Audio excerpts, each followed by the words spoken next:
सोचो, आपका एक नया बिजनेस है और आपको उसे ग्रो करने के लिए फंड्स चाहिए। आपके पास दो चॉइसेस हैं, या तो आप रैंडम लोगों से पैसा मांगो या एग्जिस्टिंग इन्वेस्टर्स के पास जाओ और उनसे बोलो आपने ऑलरेडी ट्रस्ट दिखाया है, इसलिए आपको एक अपॉर्चुनिटी देता हूँ, आप मार्केट से चीप है, मुझसे शेयर्स लीजिए। बस यही होता है जब एक लिस्टेड कंपनी राइट्स इशू लाती है। वो नए इन्वेस्टर्स ढूंढने से पहले अपने एग्जिस्टिंग शेयर होल्डर्स को फर्स्ट राइट देती है, और वो भी डिस्काउंट पे। हेलो फ्रेंड्स, मैं हूं Mansi and welcome to Arihant plus corporate action series. इस सीरीज में हम आपको buy back, splits and rights issue जैसे कॉर्पोरेट एक्शन सिंपल वर्ड्स में एक्सप्लेन करते हैं, ताकि आप उन्हें अच्छे से समझ सकें और सीख सकें कि इनसे प्रॉफिट कैसे बनाया जाता है। आज के इस कॉर्पोरेट एक्शन सीरीज में हम बात करते हैं राइट्स इशू की। इस वीडियो में हम देखेंगे राइट इशू क्या है, कंपनीज ये क्यों करती हैं, राइट इशू काम कैसे करता है, और सबसे इंपॉर्टेंट इसका इम्पैक्ट आपके पोर्टफोलियो पर क्या होता है। राइट इशू एक ऐसा कॉर्पोरेट एक्शन है जिसमें कंपनी अपने एग्जिस्टिंग शेयर होल्डर्स को नए शेयर्स इशू करती है,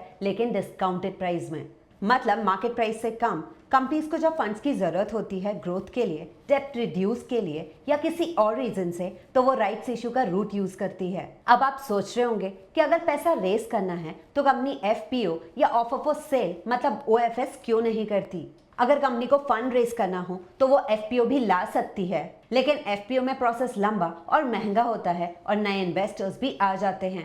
राइट्स इशू इसका स्मार्टर ऑल्टरनेटिव है। कंपनी अपनी ही एग्जिस्टिंग शेयर होल्डर्स से डिस्काउंट के साथ पैसा रेस करती है। सब सब्सक्राइब कर ले तो ओनरशिप स्ट्रक्चर वही रहता है, कोई बाहर का नया इन्वेस्टर नहीं आता और प्रोसेस भी एफपीओ से सिंपल होता है। इसीलिए जब फंड चाहिए और कंट्रोल भी अपने एग्जिस्टिंग शेयर होल्डर्स के पास रखना हो, राइट इशू ही प्रेफर्ड रूट बन जाता है। राइट्स इशू भी एक रेशियो में आता है, जैसे 1:4 या 2:5। मान लो कंपनी एबीसी का करंट स्टॉक प्राइस है 120 रुपीज, उसने 1:4 का राइट्स इशू अनाउंस किया एट 80 रुपीज पर शेयर। इसका मतलब ये हुआ कि हर 4 शेयर्स के अगेंस्ट आपको एक एक्स्ट्रा शेयर खरीदने का राइट मिलेगा, सिर्फ 80 रुपीज में। फिर कंपनी अपनी रिकॉर्ड डेट अनाउंस करती है। रिकॉर्ड डेट मतलब एलिजिबिलिटी डे। इस दिन कंपनी ये चेक करती है कि उनके शेयर होल्डर्स कौन हैं। जिनके पास भी डीमैट अकाउंट में उस कंपनी के शेयर्स होते हैं, वो राइट्स इशू में पार्टिसिपेट करने के लिए एलिजिबल होते हैं।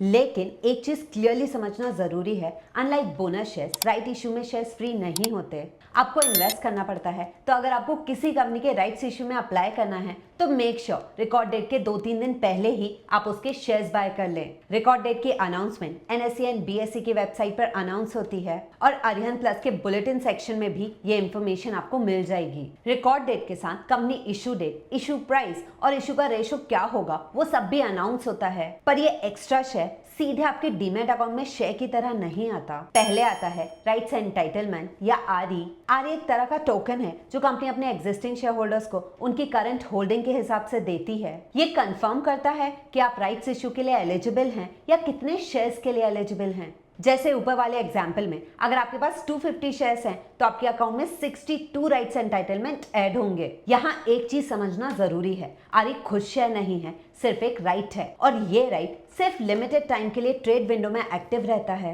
वही डिसाइड करता है कि आपको राइट इश्यू का फायदा मिलेगा या नहीं। तो आरई के बाद आपके पास 3 ऑप्शंस हैं, सब्सक्राइब करो, आरई बेच दो या कुछ मत करो। लेकिन इनमें से कौन सा ऑप्शन चूज करना चाहिए ये समझने से पहले 3 कॉन्सेप्ट्स क्लियर कर लेते हैं। First is delusion. जब कंपनी नए शेयर्स इशू करती है तो टोटल शेयर्स आउटस्टैंडिंग बढ़ जाती है। इससे हर एग्जिस्टिंग शेयर का ओनरशिप परसेंटेज थोड़ा कम हो जाता है, इसी को हम डिल्यूजन कहते हैं। लेकिन राइट्स इशू में एग्जिस्टिंग शेयर होल्डर्स को पहले मौका दिया जाता है। अगर आप अपना एंटाइटलमेंट सब्सक्राइब कर लेते हैं तो आप अपना ओनरशिप परसेंटेज लार्जली मेंटेन कर सकते हैं। अब बात करते हैं टीआरपी यानी थ्योरेटिकल एक्स राइट्स प्राइस। क्योंकि नए शेयर्स डिस्काउंट प्राइस पर इश्यू होते हैं, इसलिए राइट्स इशू के बाद शेयर का प्राइस थ्योरेटिकली एडजस्ट हो जाता है। फॉर्मूला है TRP is equals to existing shares into current price plus new shares into right price divided by total shares. इसको एक एग्जांपल से समझते हैं। मान लीजिए आपके पास 250 शेयर्स हैं और शेयर्स का मार्केट प्राइस 120 है। कंपनी 4:1 राइट्स इशू लाती है, मतलब हर 4 शेयर पर एक नया शेयर 80 रुपीज में मिल रहा है।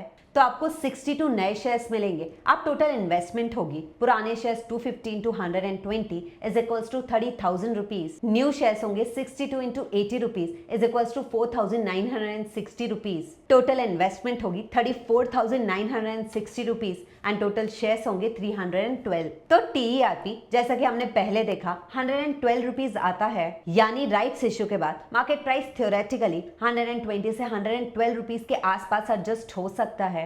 Third is partly paid shares. कभी कभी कंपनी पूरा पेमेंट एक साथ नहीं लेती, पहले एप्लीकेशन मनी बाकी बाद में कॉल मनी के फॉर्म में देनी पड़ती है। Option 1 subscribe. अगर आप 62 राइट शेयर्स 80 रुपीज के हिसाब से लेते हैं तो 4,960 इन्वेस्ट करोगे। इसके बाद आपके पास 312 शेयर्स होंगे। टीआरपी 112 रुपीज मानेंगे तो होल्डिंग की वैल्यू लगभग 34,944 रुपीज होगी। मतलब आपने एक्स्ट्रा पैसा लगाया और उसके बदले एक्स्ट्रा शेयर्स ले लिए। ऑप्शन 2 आरई बेच दो। अब इसी एग्जाम्पल से देखते हैं कि आरई की वैल्यू कितनी बनती है। फॉर्मूला है RE value is equals to TRP minus rights issue price. हमारे एग्जाम्पल में 112 rupees minus 80 rupees is equals to 32 rupees. मतलब एक आरई की थ्योरेटिकल वैल्यू लगभग 32 रुपीज बनती है। मार्केट में एक्चुअल प्राइस डिमांड और सप्लाई के हिसाब से थोड़ा ऊपर नीचे हो सकता है। अब देखते हैं कि सब्सक्राइब आरई बेचने और इग्नोर करने में एक्चुअल फर्क क्या पड़ता है। अगर आरई का प्राइस 32 रुपीज है तो 62 आरई बेचकर 1,984 रुपीज का कैश मिल जाएगा। हाँ, राइट्स इश्यू के बाद आपके एग्जिस्टिंग शेयर्स की वैल्यू एडजस्ट होगी, लेकिन आरई बेचकर मिलने वाला कैश उस एडजस्टमेंट को लगभग कॉम्पनसेट कर देता है। ऑप्शन 3 कुछ भी मत करो। अगर ना सब्सक्राइब किया और ना ही आरई बेचा तो आरई एक्सपायर हो जाएगा। इस सिचुएशन में ना आपको एक्स्ट्रा शेयर्स मिलेंगे और ना ही आरई की वैल्यू। ये तीनों ऑप्शंस में से सबसे खराब चॉइस है, क्योंकि आप एक वैल्यूएबल राइट को बिना किसी वजह के एक्सपायर होने दे रहे हैं। Now how to apply. Rights issue के लिए आप एएसबीए के थ्रू अपने नेट बैंकिंग या ब्रोकर प्लेटफॉर्म से अप्लाई कर सकते हैं। कई कंपनीज अपने register and transfer agent RTA की वेबसाइट पर भी ऑनलाइन एप्लीकेशन फैसिलिटी देती हैं, जहां आप एप्लीकेशन फिल करके प्रेस्क्राइब पेमेंट मोड से अप्लाई कर सकते हैं। अगर आप ऑनलाइन अप्लाई नहीं कर पाते तो कॉम्पोजिट एप्लीकेशन फॉर्म CAF इसे यूज करके डेजिग्नेटेड कलेक्शन सेंटर या SCSB ब्रांच में एप्लीकेशन सबमिट की जा सकती है, अगर इश्यू डॉक्यूमेंट्स में ये ऑप्शन अवेलेबल हो। राइट्स इश्यू में पार्टिसिपेट करते वक्त भी टैक्सेशन समझना बहुत जरूरी है। अगर आप राइट्स एंटाइटलमेंट बेचते हैं तो उस पर short term capital gain tax लगता है, क्योंकि आरई एक लिस्टेड सिक्योरिटी है। और अगर आप राइट सब्सक्राइब करते हैं तो आपकी कॉस्ट ऑफ एक्विजिशन वही होती है जो आपने राइट्स इश्यू में पे की थी, मार्केट प्राइस पर नहीं। और एक इम्पॉर्टेंट बात, होल्डिंग पीरियड राइट्स अलॉटमेंट की डेट से काउंट होता है, ओरिजिनल शेयर्स की परचेज डेट से नहीं। इसीलिए अगर अलॉटमेंट के बाद राइट शेयर्स शॉर्ट टर्म में बेचते हैं तो STCG लगेगा। नाउ शुड यू सब्सक्राइब और नॉट? कोई यूनिवर्सल आंसर नहीं है, लेकिन ये चीजें जरूर चेक करो। पहला, कंपनी पैसा कहाँ लगाएगी, डेब्ट रीपेमेंट या ग्रोथ में? दूसरी, प्रमोटर्स खुद सब्सक्राइब कर रहे हैं या नहीं, क्योंकि अगर वो अपना पैसा लगा रहे हैं तो ये एक स्ट्रॉन्ग पॉजिटिव सिग्नल है। तीसरा, डिस्काउंट मीनिंगफुल है या नहीं। और चौथा और सबसे जरूरी, कि आपका अपना कन्विक्शन उस बिजनेस में है। राइट्स इशू एक और चांस है उस बिजनेस में इन्वेस्ट करने का, इसीलिए पहले बिजनेस को जज करो, डिस्काउंट को नहीं। राइट्स इशू एक डबल एज्ड कॉर्पोरेट एक्शन है। अगर कंपनी स्ट्रांग है, मैनेजमेंट क्रेडिबल है और कैपिटल का यूज क्लियर है तो ये आपके लिए जेन्युइनली एक अट्रैक्टिव अपॉर्चुनिटी बन सकती है। एंड में कंपनी की रियल बिजनेस स्ट्रेंथ ही डिसाइड करती है कि ये टूल आपके लिए काम करेगा या नहीं।